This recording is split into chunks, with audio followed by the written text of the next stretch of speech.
Good evening, everybody. Welcome to the December 15th meeting of the Millis School Committee. My name is Carrie Roach. I am your current chair. I am going to start by announcing this meeting is being recorded and can be viewed on our YouTube channel. Take roll call. Robin Briggs. Here. Stephen Catalano. Here. Mark Conroy. Here. Denise Gibbons. Here. We don't have any teacher or student reps. Mr. Mullaney, superintendent.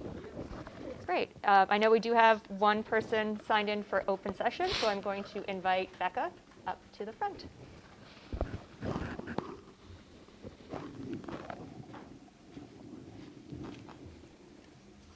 Excellent. Thank you all for having me. So I just wanted to provide an update from our campaign. I think at this time you've all received a couple of emails from us along with a couple more emails from the community. I'm really excited for the review of all that information that we provided. I'm going to quickly just go over the information that we sent to y'all. That way anyone in the community knows that that information has been presented to you. So the first thing that we presented was the state legislature that is in the House right now, I believe, and is going through. We also provided a hard copy to Carrie as well. So the state legislature that is going through, that is legislation that is trying to ban Native mascots, images, and names across all of Massachusetts. That is only 38 schools. Millis is one of 38 that has a Native mascot. This legislation will likely pass in the next couple of years, so this is something to keep on your radar as we go about these conversations. This is likely a conversation that will keep coming up every year. And bear with me, I'm going to go ahead and read through the supporters for that legislation. So first we have the Chappaquiddick tribe of the Wampanoag Nation, Herring Pond Wampanoag tribe, Mashpee Wampanoag tribe, the Massachusetts tribe at Ponkapoag, the Nipmuc Nation, and then we also have organizations including the Cultural Survival, Massachusetts Center for Native American Awareness, Massachusetts Commission on Indian Affairs, Massachusetts Teachers Association, National Association of Social Workers, Massachusetts chapter, New England Area Conference of the NAACP, North American Indian Center of Boston, Progressive Mass, United American Indians of New England, the Upstander Project, and UU Mass Action. National organizations supporting those bills are NCAI, National Education Association, U.S. Commissions on Civil Rights, the American Psychological Association, the American Anthropological Association, the American Sociological Association, and the National Collegiate Athletic Association. So all those folks are supporting the bill that would remove Native mascots, names, and images at the state level in Massachusetts. Some of those statements specifically are in that hard copy as well in the email that we sent to y'all. I would call to attention the U.S. Commission on Civil Rights. That one's a very nice little piece to read. Other than that, we just have some local updates. I mean, there are plenty of towns that are doing the same thing and having these same conversations, including Medfield, that's retired all Native imagery, Braintree, Barnstable, North Quincy has turned their little Yaku into a white Yankee instead of a Native figure. Sorry, I'm back and forth. And then beyond that, we also have some universities that have flipped over, including the University of Massachusetts Amherst, the University of Massachusetts Lowell, Dartmouth College, Springfield College, and the Massachusetts College of Liberal Arts, or what was previously North Adams College. They were the Mohawks, and they did remove that imagery and name completely and turned into the Mountaineers. So those are just kind of some updates from our campaign and some of the research that we've provided to y'all. If you have any other questions or want more research or want more local voices, anything like that, please just let us know. We'd be happy to kind of work with you in this process. And if you have any questions now, I'm also happy to answer. I don't have any questions. Just thank you again for all of your information. And again, just the presentation and the organization is great. So thank you for this. And I'll make sure that everyone has it also. Do you guys have any questions for Becca? Okay. Excellent. Thank you. Thank you. Thank you. Okay, we'll move on to action items. So I have a consideration to approve the 12-1 school committee meeting minutes. Madam Chair, Mr. Catalano. I make a motion to approve the December 1st, 2020 Millis School Committee meeting minutes. Second. Moved and seconded. Any further discussion? All in favor? Aye. Motion carries. We have a consideration to appoint Robert Mullaney as the 2020-2021 Accept Board Representative, and there's also one other one too. The tech board. Yep. Madam Chair, Mr. Conroy. I would make a motion that we appoint Bob Mullaney as our representative to both the Accept and Tech boards for the remainder of the academic year 2021. We've moved and seconded. Any further discussion? All in favor? Aye. Motion carries. We have a consideration to approve the MOA with the Millis Teachers Union. Take a motion. Madam Chair. Ms. Briggs. I make a motion that we approve the MOA with the Millis Teachers Union as presented. Second. Moved and seconded. Any further discussion? Madam Chair, Mr. Catalano. there was several revisions going back and forth, and I know we had some document. Have we checked to make sure that this is the final that we're voting on? Yes, so the Millis Teachers Association accepted all of our changes and reflected in the document. Okay, thank you. Anything else? All in favor? Aye. Motion carries. So we will move to time and learning. Who would like to go first? It's a mad race to the front. Don't be afraid. Oh. This is your first time. That's the cue. Sorry about that. Yeah. Nice, guys, nice. They put the newbie up first. I am not sure exactly how this is going to hook up.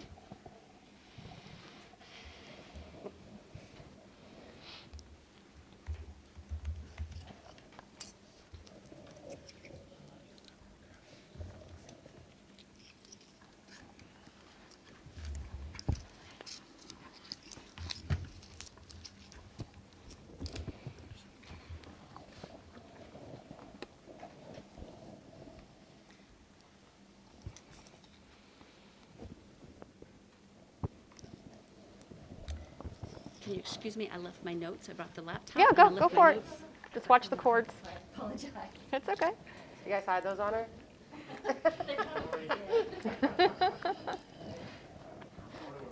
Yeah.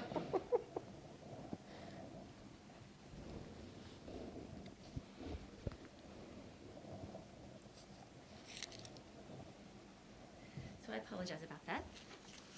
But thank you for bearing with me. Tonight, I want to thank you for the opportunity to come be with you tonight to talk about our school improvement plans. It's been a interesting journey this year, and coming to these, I know the superintendent had presented our goal focuses for prioritizing health and well-being of students and staff, support staff to develop effective and relevant instruction in all three models, hybrid, remote, hybrid, and in-person, and gather and analyze feedback of academic, social, emotional, and well-being and engagement. So we all have slides that are focusing. We've developed our school improvement plans on these three focus areas. So I have 3 slides, one for each focus area that I'll talk about tonight, and then the other principals will do the same. So some of it may be a little bit repetitive. We began the school year working on our procedures and safety protocols, and that has really set us up and put us in a good place. We have had no in-school transmissions, I think because of all of the work that we began with in the summer, and I think that's important to note. We focused on our cohorts and schedules, trying to optimize that for both the health and well-being of students and staff. The social emotional strategies have been a huge focus for us this year in all that we've done across all 3 of the focus areas. Just a couple of highlights from Clyde F. Brown. Our counseling staff are providing coping strategies for students and staff. They've are presented to the teachers 3 times a week, Monday, Wednesday, and Friday. The teachers teach those coping strategies and practice them throughout the week. I've even heard teachers commenting on the coping strategies that our counseling staff have presented to them, going, oh, I've used the figure 8, on my hand just to kind of de-stress and calm down. So those have been a vital part of some of the success that we've had this year. Sorry, my notes are small and my glasses are needed. Our counseling staff with the counseling PLC team developed websites for our families and our staff to help support, again, with all of the counseling tips that they're teaching that's being pushed out to families in our Family Bears Den, as well as through the websites. And then Mrs. Malloy, the part-time assistant principal counselor, couldn't be here with us tonight because she's working on one of our other focus areas for families, and that's the Open Circle family program that she started last year and was extremely successful. We didn't get to do it in the spring because of COVID, so she has worked with a colleague to revamp it, and tonight is her last session, helping families understand the terminology that are being used in school for strategies for dealing with conflict, just a variety of things. So she's teaching the strategies to the parents that we're teaching the children, and then helping them understand how that can be used in the home as well. So it's been a highly successful program this year. The outdoor learning opportunities have been really important too. Getting our kids outside as much as possible is important just for their general well-being. Colder weather now is preventing a little bit of that, but we still want to get them out as much as possible. Community building within the school has also been a focus, and will continue to be a focus, just with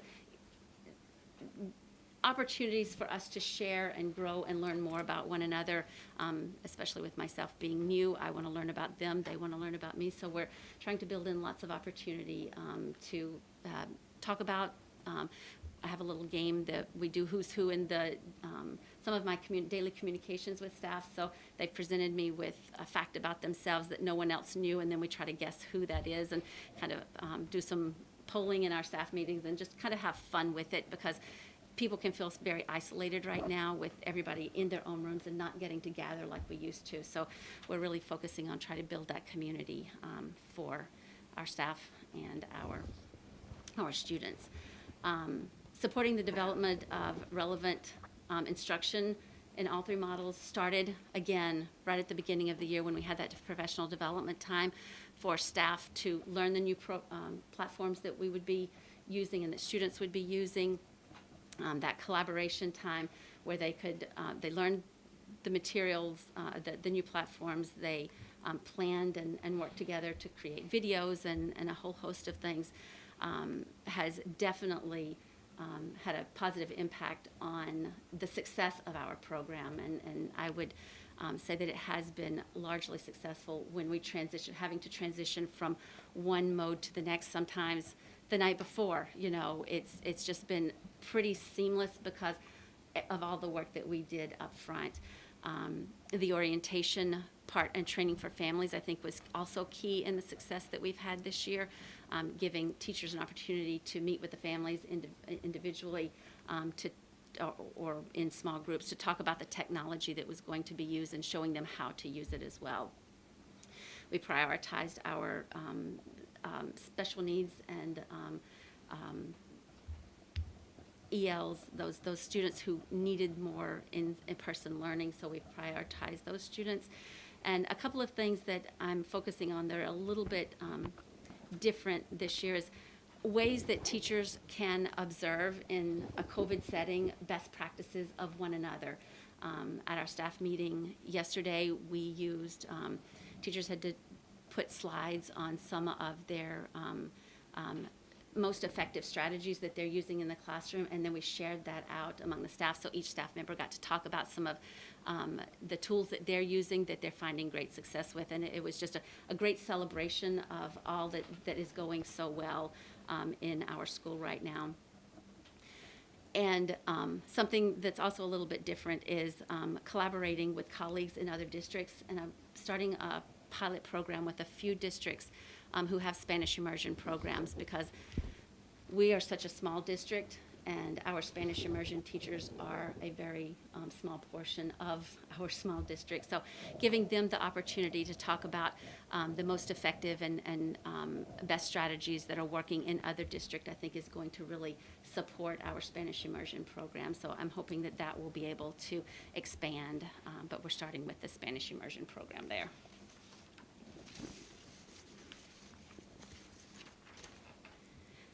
And then gathering and analyzing feedback of academic, social, emotional, and well-being and engagement. We've used some staff and family surveys to begin getting some feedback on what's going well, what's not going so well, and how we can use that information to adjust our practices to make sure that we are providing the best academic, social, emotional, and opportunities for engagement. We have our universal screenings that we screen all students with so that we know where they are academically. Then we can look at the students who need interventions and can provide those interventions for those students. Our social, emotional, and behavior screenings give teachers an opportunity to screen their classes and where students are popping up in the tool that our teachers are using. If a student is identified as a need for a little extra social and emotional behavior supports, then we have our tiered system of intervention where they could use small group or possibly one-on-one supports in that area. And then family communication and outreach is very critical and important at this time, making sure that we're communicating regularly and giving the feedback that we're getting, we're reporting back to the community and families on the feedback that they're giving us. And one of the things that we have created and has really worked well was the technology device issue problem that we started out the year having. Work together to put a Google form together so parents could give us, submit a form. We would know what the problem was. We could turn around and then get them a working device in a very short and quick turnaround. So that has been, I think, very successful in making sure that students are able to engage daily and regularly with everything that we're doing. So that was a very quick overview of everything that we were doing, that we have done up to this point and are continuing to plan for going forward this year. So do you have any questions for Do me? you have any questions for Tana? Thank you very much. You're good. Thank Thank you. you. So much, Dan. I hope I didn't talk too fast. No?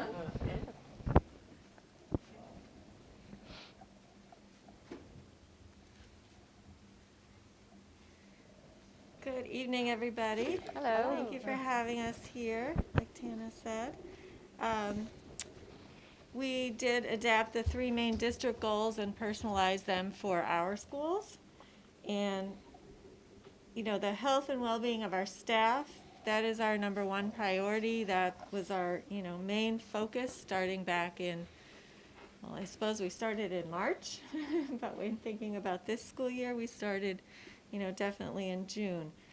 We want a healthy and safe and supportive environment and a positive school culture.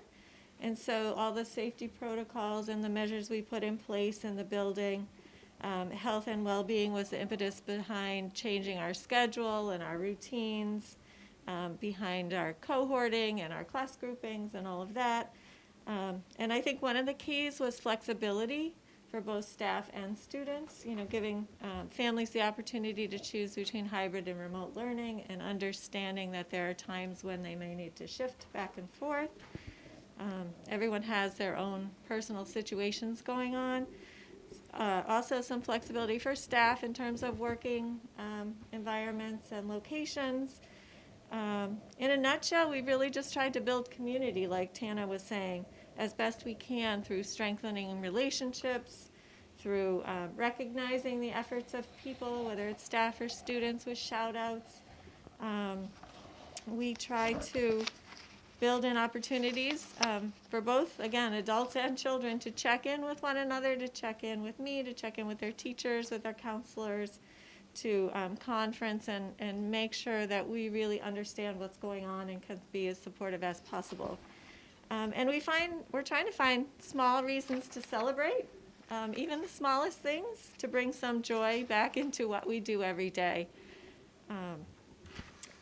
Another equally important goal, of course, is academic achievement and having our students continue to learn and grow and make progress. So we are focused on building the strongest remote and hybrid learning program that we possibly can. And I have to say, I am so proud of the efforts of the teachers in the middle school and the whole district in terms of learning a new way of teaching. And I'm incredibly proud of the students in the middle school who have really stepped up to some challenging situations and done a good job. We have prioritized our standards based, from the right out of the gate, based on our data from last year, what we needed to focus on. And we're working on, filling any gaps that we notice along the way. We have taken time at the beginning to develop independence and autonomy in the students, to develop their remote learning muscles, so to speak, because we know that they have to be a little more self-directed than they're used to at this point in time. We found new technology tools to help us support engagement and learning, and doing whatever it takes to remove barriers to access to the curriculum and to ensure equity as best as we can. As Tana mentioned, professional development at the beginning of the year, we were laser focused on what people needed to do their job this year. And we built in time for extra collaboration amongst teams, a lot of sharing, as Tana mentioned, the slideshow activity where teachers shared what they were doing, what was working, because they are really learning from one another almost every single day. And we also, in terms of professional development, to help our remote and hybrid learning programs be as strong as possible, are continuing. In the middle school, we started last year focusing on trauma-informed practices and culturally relevant curriculum. So we continue to talk about those things, and later in the year we'll be revisiting how to combat racism and bias in schools and to understand the impact that has on our students and all of us. So, lots of things happening to ensure that learning continues, even in this crazy world. And then finally, any goal that we set needs to be measured along the way to make sure that we're on track. So we know this year is ever changing, and we really want to be responsive to feedback that we get. So we've already done surveys. We'll continue to do surveys of students and staff and families. We do polls. We do informal just meetings and conversations to talk about how things are going. And in terms of sort of formal screenings, in the past we've done social emotional learning screening. We're doing that right now in our middle school with the staff. And we intend to implement the Signs of Suicide program again in 7th grade after the holidays, which includes a screening tool just to, take a pulse of how the kids are feeling. Also hoping to involve our 8th grade in the high school health fair that's going to happen after the holidays. We're working to figure out how we can give them some access to some of the programs that are happening online virtually. And academically, teachers are monitoring progress every day through formative assessments and, adjusting their practice. We're providing tiered support to students when they need it. We're using STAR reading and STAR math a little more frequently this year to monitor student progress. But we didn't have MCAS data from last year, so that's a tool that we'll be relying on a little bit more this year. And just, classroom summative assessments to assess mastery of standards. So the teachers are being pretty strategic about keeping track of how kids are doing and what they need to do to make sure that we close gaps and we keep moving forward. I would just say it's pretty amazing to me when I get a quiet moment to reflect about the last 9 months and everything we've been able to do and where we are today and how we got to this point. In the middle school, we've fallen into some really nice routines. There's a nice rhythm to the day. It's calm. It feels comfortable. The kids are happy to be there. They're awesome. They're wonderful. I absolutely look forward to the day when we can all be back together in the building together. But we've learned a lot from some of the changes we implemented in the middle school this year, and we'll be continuing to reflect and gather feedback and use that to inform our school improvement plan for next year when the time comes. So, that's just a general overview. You have a more detailed paper plan in front of you. Thank you. Any questions? Not necessarily a question, and I understand why, but I always look forward to your little video. Oh, I know. They told me it was the unplugged version. No. tonight. Maybe as like kind of a celebration at the end of the year, we could do a little bit, if you're doing video only. I do enjoy that. All right, we'll work on it. The new Any boss other said go requests, short Steve? and Right? We gotta, the video breaks it up. I love the video.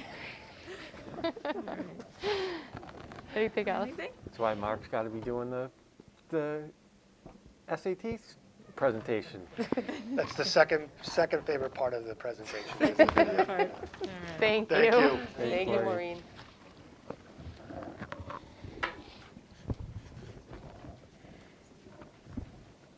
Imagine if he pulled out a video. I have one. Sandbagging. Yeah, if I'd known that was such an exciting thing, we would have had a video all these years for the testing report. Then I could have talked for an hour and a half, I think, with the video. So thank you all very much for having me here tonight for what would be my first school improvement plan. So I think I'd first off just like to echo some of the things that I think Maureen and Tana said about their staffs and about their school community and just generally how amazing people have been along the way.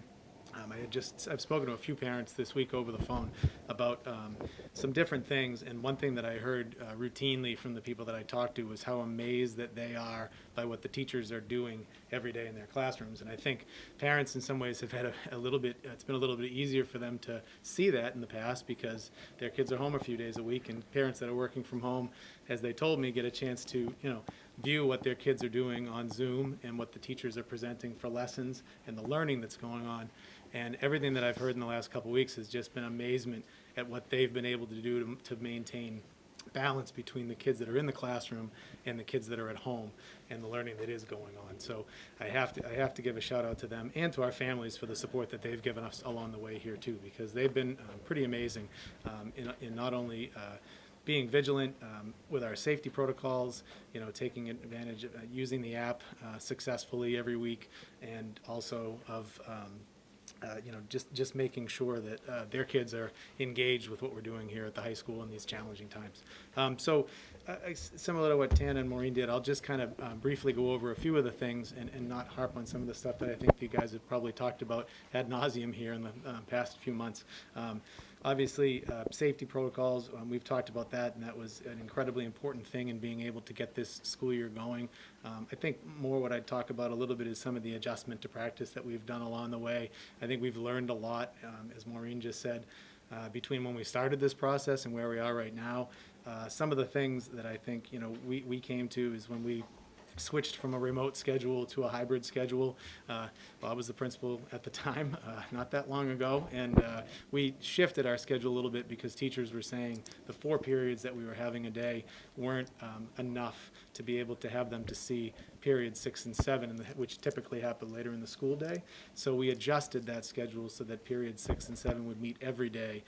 We end up with 3 period blocks that are 75 minutes each, and 2 blocks at the end in 6 and 7 that are 45 minutes each. But it gave staff an opportunity to make sure that they maintained relationship and contact with those classes. So we did some adjustment in there too. We did some adjusting with our study halls as the year went on in order to encourage distancing. encouraging first and last period study halls to either enter late or leave early from the building so that we could disperse and make sure that we had less of a crowd and contact in the building. And also during the school day, we've allowed students that have study hall periods during the day with parent permission and good conduct and grades to be able to leave the building during the day, again, to ease some of the burden on the number of students that are in the building during the school day, and that seems to have worked out pretty well. Again, supports are such a critical thing at this time, and those are things that I think we're going to continue to look at as the school year goes on. We've made advisory a regular part of our schedule. It used to be something that ran every other week, and now we have an opportunity to have that once every, in our 7-day cycle, which I think has been really important for connection and being able to embed some lessons in with the students to help with social emotional wellness and health. Our bridge program has been what Olivia Zattoli and Shannon Graham are doing in that room with the kids that are continuing to have some challenges as we move through this difficult school year is nothing short of remarkable and is a real big pick-me-up for that group of students. We'll have our regular STAT meetings to identify students in the building. Clubs have been meeting regularly. We have a period built in for that too, which I think is important. We have a happiness club that I think I can't say enough about that through the shutdown in March and beyond, and what Bethany Steiner had started that and runs that. You'll find staff and students both logging into that on Zoom in the afternoons, and if on Wednesday afternoon you're having a tough day, like, it melts your week away, because what they do and the positivity that those kids bring is nothing short of amazing. So some of those things have been just wonderful. Faculty-wise, we've been, regular check-ins with our PLC leaders and through PLC meetings. They've been meeting regularly. The flexibility in having those Wednesday afternoons for staff has been huge, so that they have the chance to meet together, either within their own disciplines or through interdisciplinary teams. That's been a really good checkpoint for everybody. And we're going to continue to try to recognize and support the staff, through those regular check-ins and through silly things that we do at even faculty meetings, like, shout-outs and awards and things like that. A lot of teachers have sent me things wanting to say thank you to other teachers who have picked them up along the way. And so we're going to continue to make sure that staff gets recognized for what they're doing to make everything so successful here at the high school. As far as some SEL things that are going on, one thing I just thought would be interesting to mention is that the counseling team actually went and put together a coping strategies Google Classroom that they introduced to all the students in advisory 2 weeks ago. So staff and students both could have the opportunity to get in and take advantage of some of the tips and tools that are in there. And actually this past week in advisory, we did a lesson on coping strategies for the students to help them as they navigate the school year. Similar, I think, some of the things like Tana was talking about with her staff and students. We're going to be hosting a virtual health fair that Maureen mentioned that hopefully we'll get the 8th grade to participate in as well. Erin Sullivan and Lynn Molinari have been doing incredible work to put that together.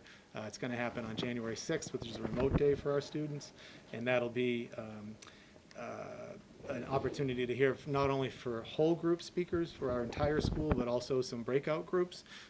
We've got a student, one of the people that's coming in is a young man by the name of Jordan, who actually has been featured in the SOS, the Signs of Suicide videos that we've done at the high school over the last probably 15 years now, 14, 15 years. Up until 2 years ago, he was one of the featured people in the video. And he's going to come in and talk about some of his struggles and how he's productively coped with his mental health issues. So I think that'll be really interesting for the students. One of the nice things of being able to connect remotely is we've been able to tie into some of these speakers.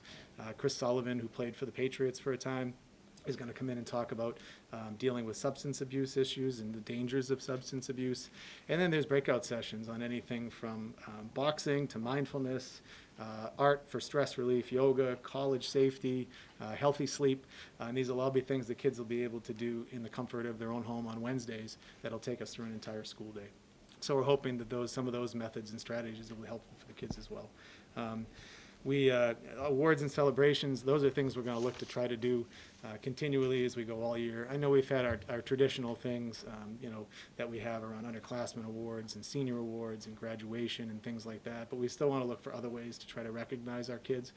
So that's something that I'm going to have a focus on as I move forward through the school year too. We'll do that through our social media as well as different platforms that we have here to recognize kids at the school. I think from a professional development standpoint, I think Maureen kind of hit on that pretty well, and some of the things that we did to try to support staff as we started the school year here. The technology tools and applications, I can't say enough about what the district technology team did to make sure that all of our students were up and running one-to-one with their devices. It was a process at the beginning of the year, but it seems to be going pretty well, and the number of kids that are coming into the office looking to swap technology or with issues with technology has been less and less as time's gone on. So I think that's impressive in getting kids set up outside of school to make sure that they had access to technology, whether it be internet service or anything in between. That people went above and beyond to try to make that happen for kids, which I think is incredible. I think the technology tools and applications that our staff has been using, we're trying to take time during faculty meetings and just through PLC and whatnot to be able to share some of those practices, because as you go around the building you can see some of the amazing things that teachers are doing in their classrooms. You could walk into Michelle Jones's room and you could see her using the program Edge Elastic, where she's able to actually connect content standards to track progress in her classroom, and can look out at 10 kids and give them starter problems to see who's mastering content, what problems she needs to attack and go after during that day, and what she can move on to inform her practice. Some of those things have been amazing, and so at staff meeting on Monday this week, we took some time in breakout rooms for a couple different reasons. One, because we don't get around the building as much as we used to be able to say hi to each other. We want to continue to be able to have that collaborative culture that we've always had here. So it was a chance to get off and just say hi to somebody who may or may not be in your department, and then two, to share something that you've been doing tech related that you think might be beneficial for other people to know, and then reported back out to the group. And it was a really eye-opening for a lot of people to see some of the things that, as much as people think they know about technology, things have moved so fast here in the last few months that some of the things that we learn along the way are pretty amazing. So we'll continue to do that as we go on. Like I said, the Wednesday interdisciplinary and common planning time has been huge. Student engagement, we continue to work on learner profiles this year, which we have done the last couple of years here at the high school. So that was a focus at the beginning of the school year, as we go along, project-based learning with the kids.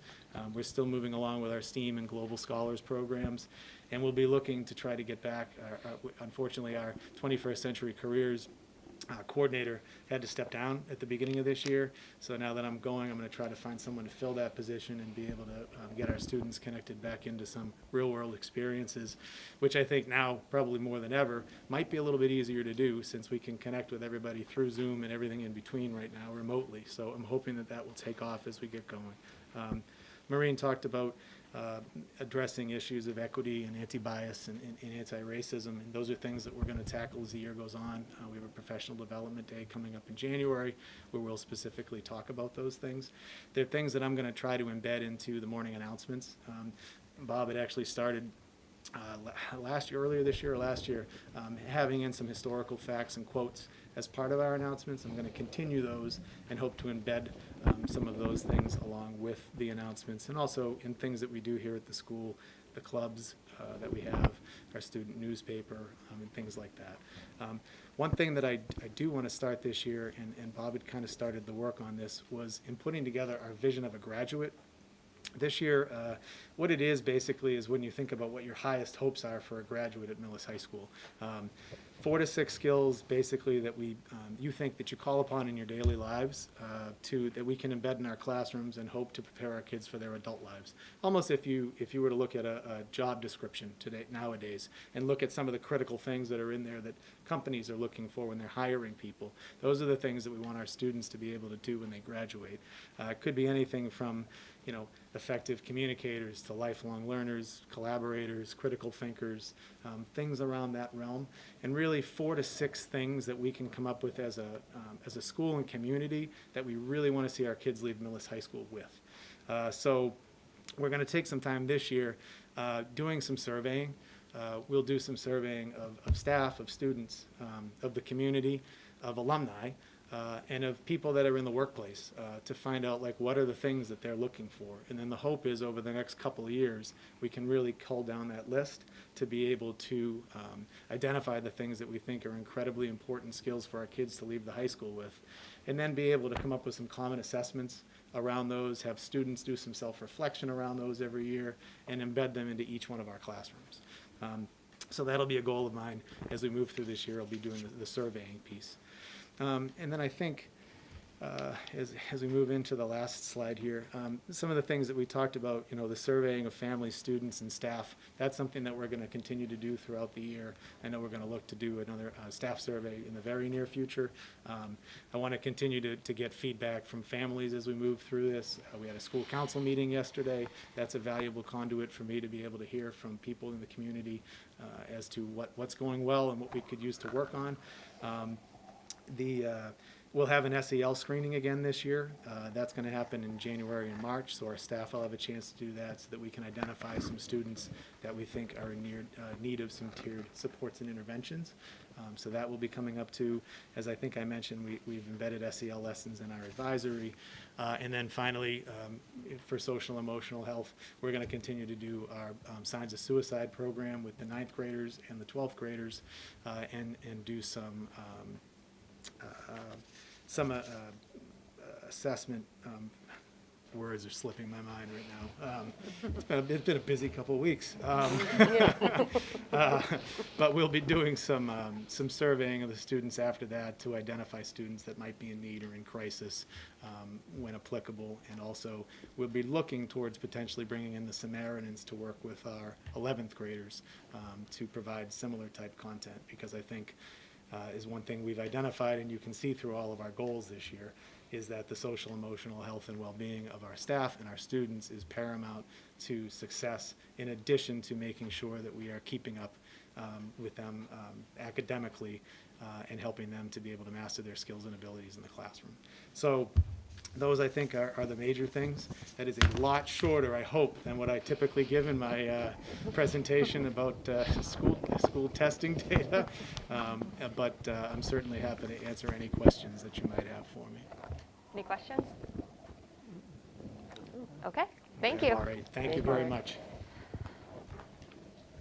Okay, we'll go into our superintendent's report. Madam Chair, Mr. Cullen. before we move on, and I probably should have mentioned it when we were talking about the MOU. I think it's important to note that the working relationship between the MTA and both the school committee and the health and safety committee and with the superintendent and the administrators has been very beneficial and has been very helpful. I won't speak to what happens in other districts, but you can see that there is contention between the two groups, and I have not seen any of that from March through today. And I think I should have noted it when we went over the action item, but there's a good, strong working relationship. There's some push and pull. It's not perfect, but I think that has been helpful as we move ahead, especially around the focus on health and safety and making sure everyone in the building, students, faculty, staff, administrators, are protected and safe. So Great. just figured I would put that in. Thank you. All right, Mr. Superintendent, you're up. Okay, well, I'll go a little bit out of order here. That's fine. Madam Chair, and just do the December enrollment figures. And since the last month in November, enrollment has increased district-wide from 1,155 students pre-K through 12 to 1,158. We've had 2 new preschool students move in to the program, and we've had an additional student at Clyde Brown in grade 2, I believe. And then we have 1 fewer choice students and that's because the student moved into Millis, so they're no longer choice. So that's the enrollment report. Thank you. And then we have a couple of reports that, as a superintendent, I'm going to delegate Mr. Wigan to come up and. Perfect. Yeah, learning as you go.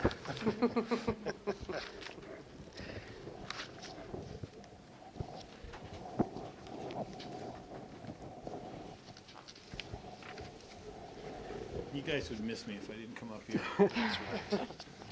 It wouldn't be a meeting without you. Yeah, thank you, I appreciate it. Let me start with extended day. So the director, June Noonan, and I have been, since the last meeting and even before that, as you can imagine, in kind of constant discussions about this program. And you have a memo, and I won't go through the entire memo, but there are 4 recommendations, and I'll start with the first 2, which relate to the preschool wrap. The preschool wrap we put back in place largely to help accommodate our own staff and to try and deal with some of the potential attendance problems that we would have, and it has worked. It has helped. And we would recommend continuing that program. It has been successful in that regard. Related to that, we had talked to you last time, I think, that we had Jean here, about potentially changing the fee structure. To be honest, because of COVID restrictions, there's no meaningful way that I can do an analysis for you and say, there's a fee that will balance this that would also be a reasonable fee. So we don't really have a formal recommendation. If you wanted to come closer to breaking even on the program,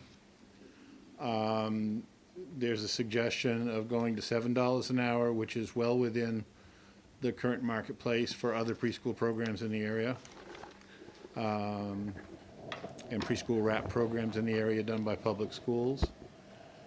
Quite honestly, if you wanted to hold it the same and revisit this as an overall rate visitation in the spring, we could understand that as well. We're not coming here saying, you got to do this. Because again, we can't give you a scientific analysis. We can't give you, something other than we know that it is costing money, and it is going to continue to cost money because it's always been part of a bigger picture. Which leads me to the third and kind of, I guess, sad part of the 4 recommendations. We looked long and hard, and you saw the numbers in the memo. There's a lot of people who like the program. There's a lot of people who will come back to the program, but they will not come back to the program this year. So we do not believe it is prudent to try and restart the before school and after school program before doing some special programs this summer to try and kick it back off again.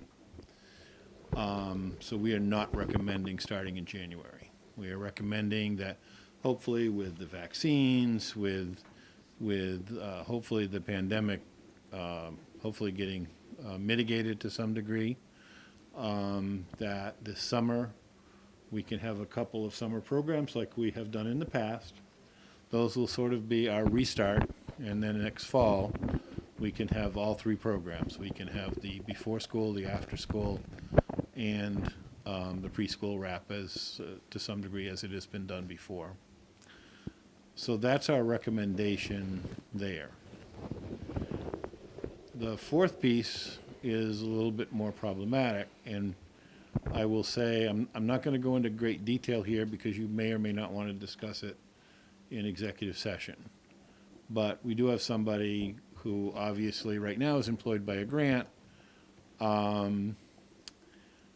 I, quite frankly, that person is valuable to the program from a planning process moving forward. That person also helps out with the preschool as a backup teacher, and does a number of different things. I would like to keep that person still employed, but to do that, I would have to do that through the choice program. At least until such time as another grant comes up. Will that happen? I think there is a likelihood, but you folks have been following the stories in the news as well as I have. We know that the negotiations do include school money, and on all levels. But there are sticking points, and when and if that happens, remains to be seen. And then, of course, there's always what are the restrictions of the school money there, and, I'm sure the superintendent can tell you that, we have lots of different needs for school money, so. So that's my quick discussion of extended day. So before I open up, I'd say for the fourth thing that talking about the contract, let's not have that conversation here. I think that's an executive session conversation. So we'll just, Yep. because it's That's an fine. employment matter and it's a contract matter. So we'll talk about that in executive session. I personally agree with the decision to hold off. I mean, it makes sense, right? Unfortunately, it makes sense to hold off on extended day until next year. So I guess the two things are, it's the increases, and what do you guys feel about the increases? Do we just stay the course for this year and then revisit that also next year, or If we, what are you thinking? I'm sorry, Terry, if you said this, if we don't increase, what's the impact? Well, We're not going to make enough money on the current. No, fee. there is no way we can make, preschool wrap alone can't make enough under the current restrictions to balance the program. But there are other benefits we are getting from the preschool wrap program. I We did not understand that. restart it exclusively never as a moneymaker. Okay, it is providing us other benefits. And we are trying to manage the labor, obviously, as effectively as we can. So the increase from the current $625 an hour to $7 an hour will help, but it won't make it whole. Madam Chair, Mr. Cadallo? I myself, one of five, I would like to have a discussion about fees for all programs as part of the FY22 budget process, meaning Yeah. you always come very prepared and you always lay it out.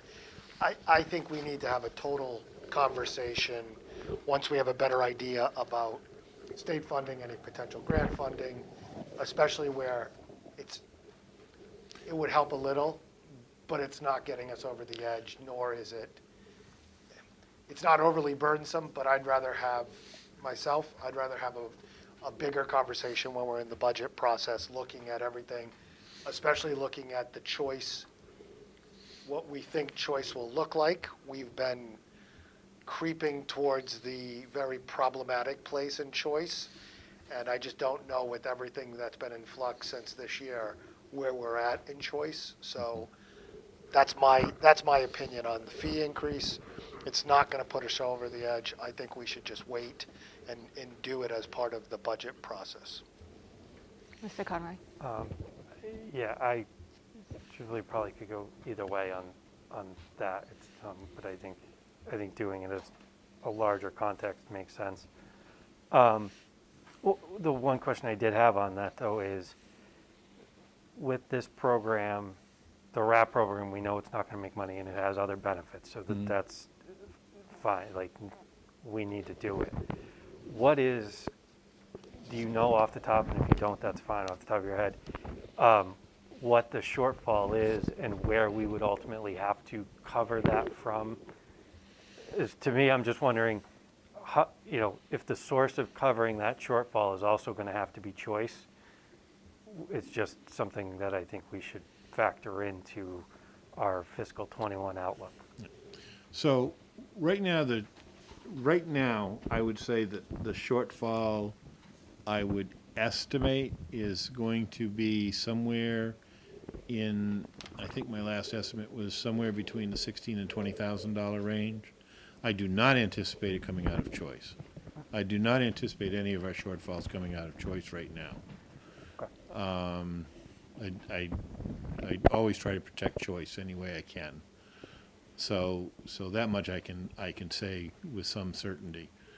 And that's one of the reasons we're trying to manage the labor, obviously, as effectively as we can. And we have some ideas where we may be able to do that even more effectively. There's a couple of places where we need that additional aid because of the number of kids during a given period of time. So, but we're working with those numbers, and I think Jean has developed a good system. Any other questions? So, sounds like we're good with just holding off on increases to fees until we can have the discussion, Yeah. a larger discussion next year. Yes. Yeah, and I would have to say, I think that's probably a wise decision. Okay. So, that I think then would move us on to a letter of intent.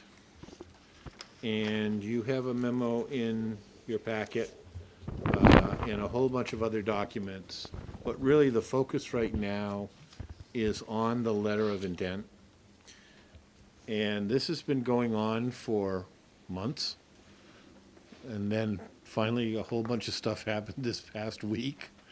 And I think as I described, on Tuesday, we thought we were all done for a while and was going to revisit it after the first of the year. And on Thursday, that all changed. So basically, the letter of intent, which is now at this point in time been reviewed finally by town council, has been reviewed by the school district council as well, in their office, is an invitation for us to, or basically saying, we're going to have 90 days to negotiate a power purchasing agreement. And this relates, by the way, I should go back to the beginning for the public. This relates to putting solar panels on the roof of the Clyde Brown School, and then obviously the school getting the related credits, and down the road, there's estimates that there would be enough credits that the high school would end up with some of those credits, and even the Veterans Memorial Building would end up with some of that. So it's a significant project for not just the school, but for the town as well. Our council has also had the opportunity, and kudos to his office for really working, diligently on this, to look over the power purchasing agreement, and basically, to use his words, there's no real deal breaker in the current draft of the agreement.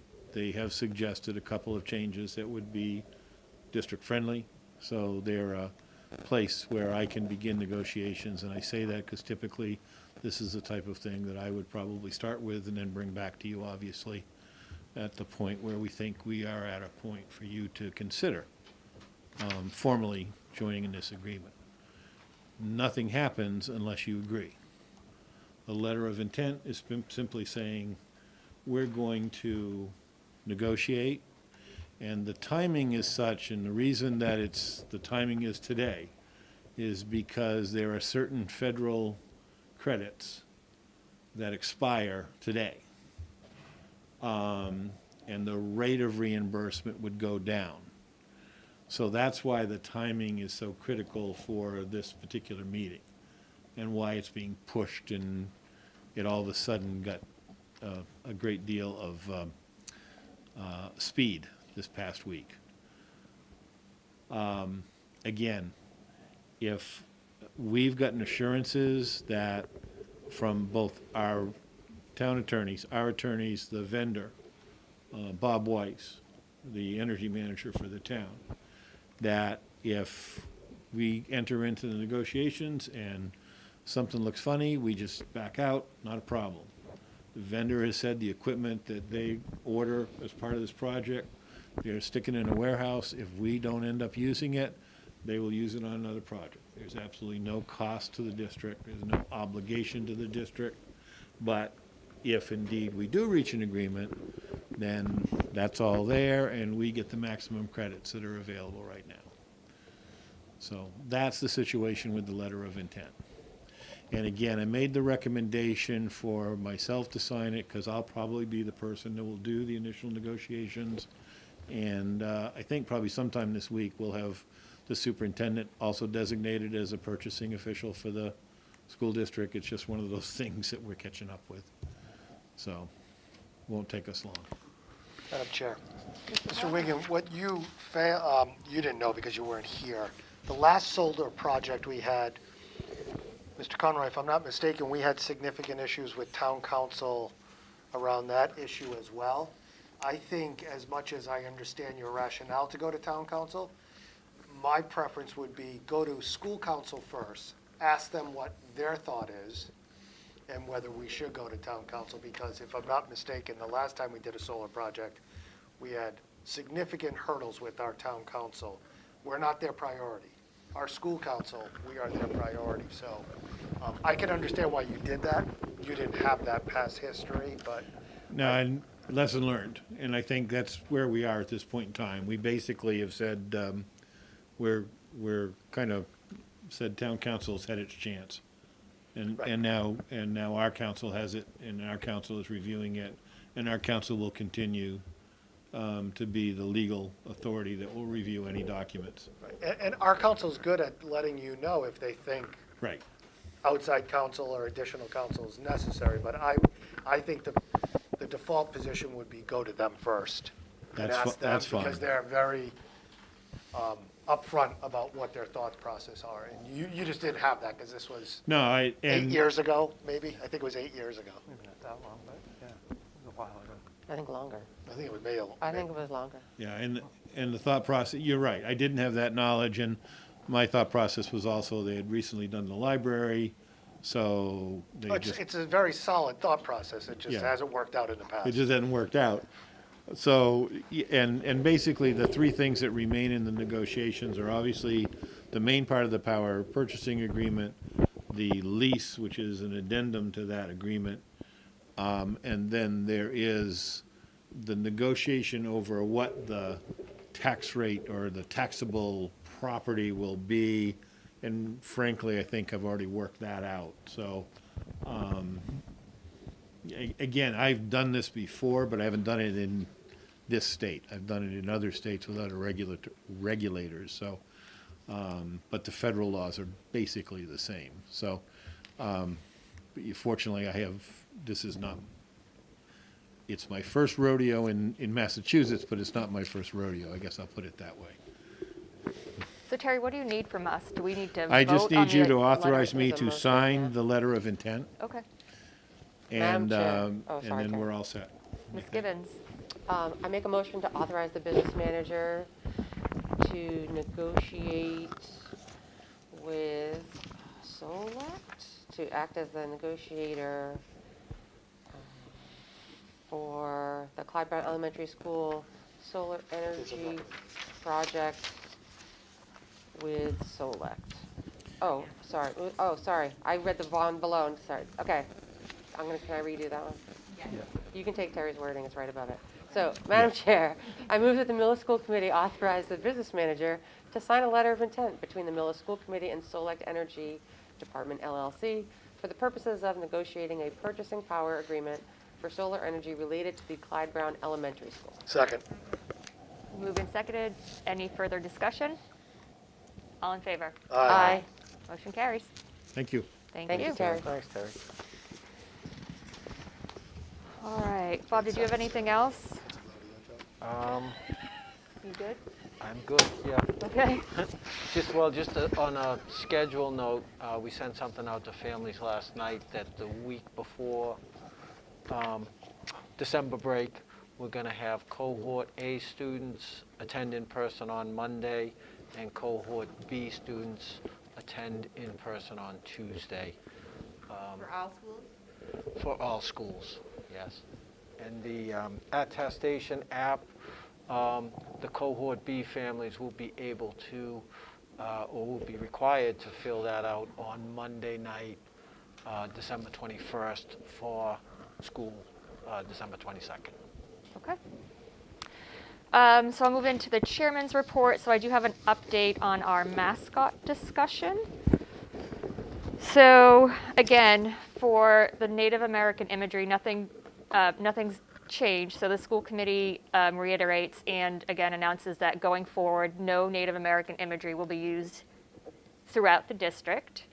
Again, keep in mind that organizations such as the Boosters or the Millis Hall of Fame or any of the Millis Youth sporting organizations are outside organizations. In the districts, we don't have any oversight, but we will send a letter of support to move away from using any of those types of images. So what we've done so far, gone through all of the schools, removed anything, any of the Native American imagery, including the circle M with the dream catchers. What's left is, so the custodial uniforms have the circle M with the dream catcher. Those will be phased out. And then the big ticket items, so we have the gym floor, which is a summer project. That's, Carrie, do you remember how much that cost the last time? The floor itself is usually, in general, about $2,500. This is going to cost a little bit more because you're going to change the logo. So I would say this could cost upwards to $10,000 based on, and this just based on estimates I've Yeah. Yeah, because I wanted, memory serves me correct, I thought we were in the 15,000 range Yeah, the I last thought it time was 14, done. so I think you're right, I think you're right on the 14,000? money. Yeah. Yep. Okay. that's entirely possible. Yeah, so Last time, right? it's the 14, 15. So we're going to have to figure out fundraising, funding, and then schedule. So again, the earliest it could be done would be this summer because it needs to be a summer thing. We have the gym mats that we will have to look at. So the mats that are on the wall plus the floor, there's our one floor mat that needs to be replaced. Yeah. The gym, the wall mats, right? Yeah, just the one on the, if you On walk the in the far entrance. side. Yeah. far side. Yeah, There's nothing on the front side. right. So if we could start to just get estimates on replacing that and then painting the gym. So painting over the images, which I would assume would have to paint the whole wall. So just estimates on that. So the gym is going to take some time, but we'll start to put together some estimates and fundraising ideas and plans for that to go forward. Okay, so the Mohawk name. So we've heard from representatives on both sides of the issue, including representatives from the Mohawk Council of Chiefs. So Chief, as of, with Mr. Fallon, Chief Norton was supportive of the town keeping the Mohawk name while partnering with them to develop the curriculum that teaches our students about Native American history. So that being said, myself and Mark Conroy had a call with Dr. Ian Record. So I think that's how you say his last name, isn't it? Record. Dr. Record is the Vice President of Tribal Governance and Special Projects for the National Congress of American Indians. Oh, I can't breathe with this on. Dr. Record also stated that exceptions have been granted to continue use of Native American names if permission was sought and granted from local tribes. So basically, he reiterated or backed up what Mr. Fallon had said. So Mr. Fallon has begun this process with the council. So what I think we should do is let that process continue and see what that looks like. So give Dave and Bob, excuse me, the opportunity to develop that curriculum, with the Mohawk Council, then come back together and present on what that would look like, so we can then make a decision about whether we stay with the name or not. Thoughts? Madam Chair. Yes. I'm personally supportive of keeping the name as much as a compromise solution, as well as probably more importantly than that, as you noted, the documentation that we've gotten through Mr. Fallon of his conversations with the representatives from the Mohawk tribe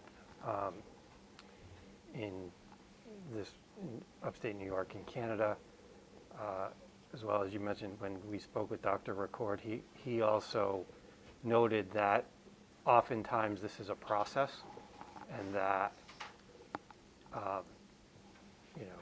that the imagery was certainly and actions, so things as chance, et cetera, were much more important in terms of what was offensive than the name in and of itself. And then we've also, again, a couple other things that Mr. Fallon has passed through to us is kind of the definition and the concerns raised regarding the Mohawk name as to what it meant, and a couple of things we've received from professors, one from somewhere in Brooklyn, another from Penn State, regarding the origins of the name and how it's perceived, and the fact that it's actually still used by the tribe itself, kind of contradicting the idea that in and of itself the name is offensive or akin to some other names and nicknames that have been used, most notably by a NFL football team. So I personally, I support, I think, keeping the name. And yeah, I think even though we've had presentations from and emails and communications from a campaign that have been very well organized and very informative, while there aren't people who have come to present formally here, there is a decent majority of our community that does have an affiliate, that does have an affection for the name and the nickname, and that I think are supportive of this solution of acknowledging the imagery should go, but would like to see Mr. Fallon's plan move forward. Thank you. And I mean, personally, I think that we should at least see this plan through. And I think if there is the support of the continued support of the Mohawk Council, and with Dr. Accord giving, also reiterating that exceptions can be and have been given, and those exceptions have to be done by the local tribe, and that's what Mr. Fallon is doing. I think that we should see it through and at least give them the opportunity to develop that with the support of the Mohawk Council before making the final call on what we should do. Again, we did see the presentation from the one group. I think, if we can have the presentation from the other side and then give the opportunity, and again, during a school committee meeting where, of course, our meetings are open and we can hear feedback from all. As a community, I think that we should see the process through and at least, give people time to develop that program and see what it would look like. Anyone else have thoughts? I'm supportive of that.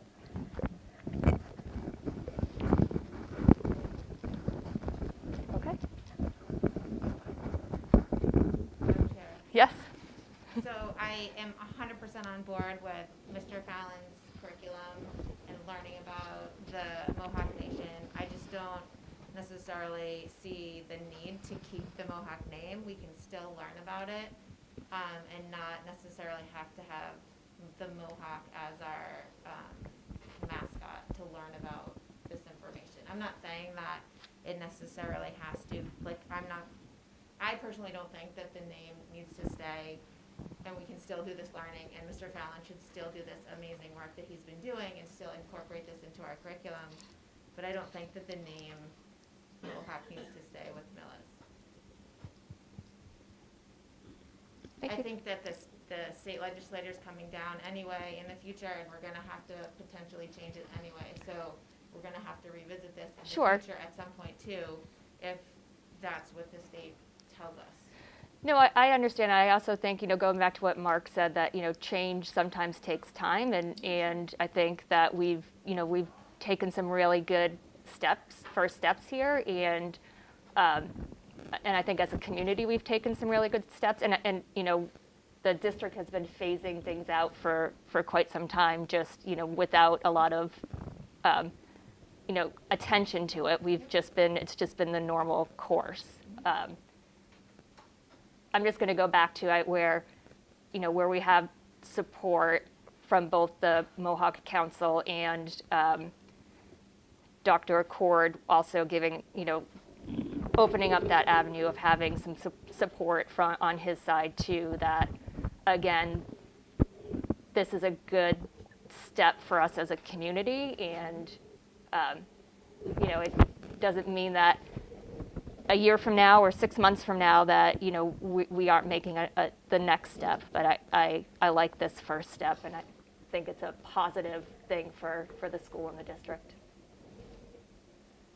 Madam Chair, Yes, Ms. Gibbons. just a question. So just from a process and the steps perspective, so in speaking with the Mohawk Council, did they indicate that, that they, let's just say, that would they partner with us on this, and then would they grant, like, is there an exception granting process that they go through? Like, do they review sort of what the district puts together, and then they say, do they lend their support to the plan that, let's say, the one that Mr. Fallon proposed? I'm just trying to understand. No, that's a good how it question, works. and I think we'll have to go back to Dave for clarification, but if I think back at his presentation, that he was, working closely with them, so I would assume that there is some sort of collaboration where they would say, yes, we're in support of this. And I think that as a district, if we are to keep the Mohawk for now, that it would be contingent, or I'd like to see that there is definitely support and that we have a program to back it up. That's why I'd like to give some time so they can develop that program, so we can be comfortable as a district to say, yes, we have a program, it has been okayed, or that we do have support. And if we can't do that, then I think we have to obviously look at the next step on either, removing the name. So I think that we owe it to, Dave brought forward an idea and a plan, that we afford him some time to develop that. And if he does get the support and we can develop the plan, then we as a school committee will get back together and decide what to do.